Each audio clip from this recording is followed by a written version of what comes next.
Deep in the cave of a D-Rank dungeon, Jin Wu reunites with his old strike team from the double dungeon incident.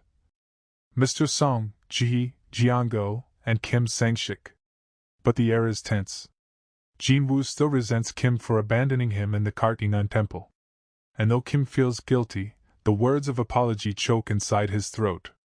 Goblins are slaughtered mercilessly by the prisoner hunters, laughing as they kill, while their Hunters Association escort, Kang Taeshik, watches with cold detachment. After the battle, Song looks at Jin Wu with wonder. "You've gotten stronger," he says. "And a nice new dagger too." Juhi notices something even stranger. Jinwoo's lack of wounds. "I guess you won't need my heals this time," she says hopefully. But Jinwoo smiles softly. "I'll still count on you." Song, sensing the truth, studies him carefully. This isn't just physical strength, something deeper has changed. Juhi even teases him, asking if he's been practicing martial arts. Jinwoo shrugs it off with a lie. "Just daily exercises." Kang, growing impatient, cuts in sharply. "Move! We don't have all day." At a fork in the dungeon, 3 tunnels stretch before them. Taeshik suggests they split up. "The battles have been too easy so far," he says. The group agrees. With his sharp perception, Jin Wu pinpoints the boss's location down the left path and goes with Song and Juhi. Taeshik takes his prisoners down the right path, leaving Kim and Jiango with the middle. As they separate, Taeshik casts a curious glance at Jin Wu, and Jin Wu notices. In the middle tunnel, Kim and Jiango easily crush their goblins. Kim slices off the final head and scoffs. "With the weakest hunter here, this dungeon's a joke." But Jiango pushes back, reminding him of the double dungeon. Without Jin Wu, none of them would have survived. Kim goes silent, then admits to himself he'll apologize after this raid.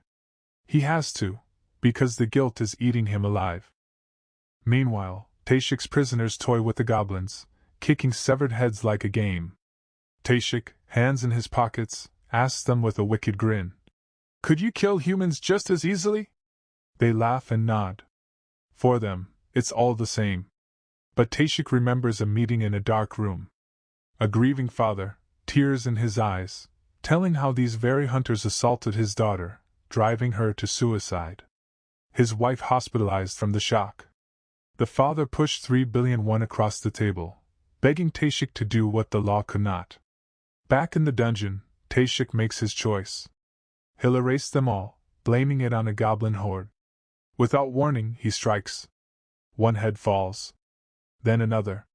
By the time Kim and Jiango stumble upon him, the final convict's body is already on the ground.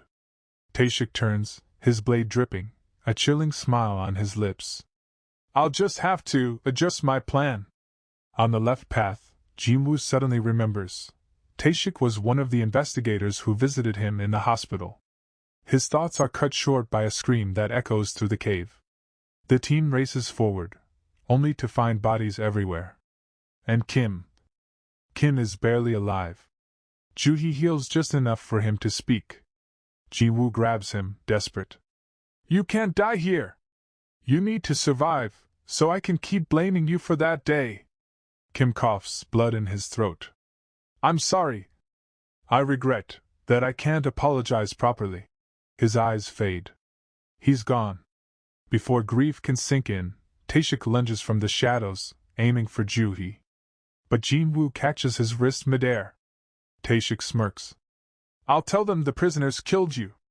Song steps forward, sword in hand. "Not if I can help it." The clash is brutal. Taeshik's blade is fast, merciless. Song blocks, parries, but blood flows. Juhi heals him frantically, but her fear makes her hands tremble. Taeshik goes for her, but Song won't let him. He launches a trap. Fire magic bursts out, engulfing the assassin. Taeshik rolls clear, singed but smiling. Clever old man. He raises his dagger for the kill, only for Jin Wu to block it.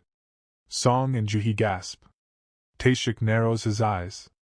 "There's no way you're an E-rank. Not false ranked either. A second awakening." He laughs. "Doesn't matter. You're still inexperienced." Jinwoo's voice cuts like steel. Then why? Why kill them? Why torture? Taeshik grins wide, eyes gleaming. Because humans are so much more fun to kill. Steel flashes. Taeshik vanishes. Stealth, his secret ability. His dagger slices Jinwoo's ankle, but Jin Wu heals instantly. Taeshik freezes. Healing magic! Impossible! Jinwoo's eyes burn with murderous intent. Taeshik falters, blinded by sheer killing intent. One strike, Jinwoo's blade pierces his heart. Taeshik coughs blood, smirking even as death claims him. Be careful of the darkness inside you. His body falls. The system chimes. New skill acquired, stealth. When the dust settles, Investigator Wu Jingchul arrives. Shocked at the carnage, he asks who killed Taeshik. Jinwoo steels himself, but Song steps in. It was me! Juhi at his side, the investigator accepts it. Jinwoo quietly notes, Wu is A rank. Dangerous. But Song smiles. I owed you one. Jinwoo smiles back. Hours later, the grieving father turns himself into police. The case is closed. At last, under the soft glow of a park, Juhi sits with Jinwoo. She pulls out a small essence stone. Her voice gentle, trembling. Do you remember this?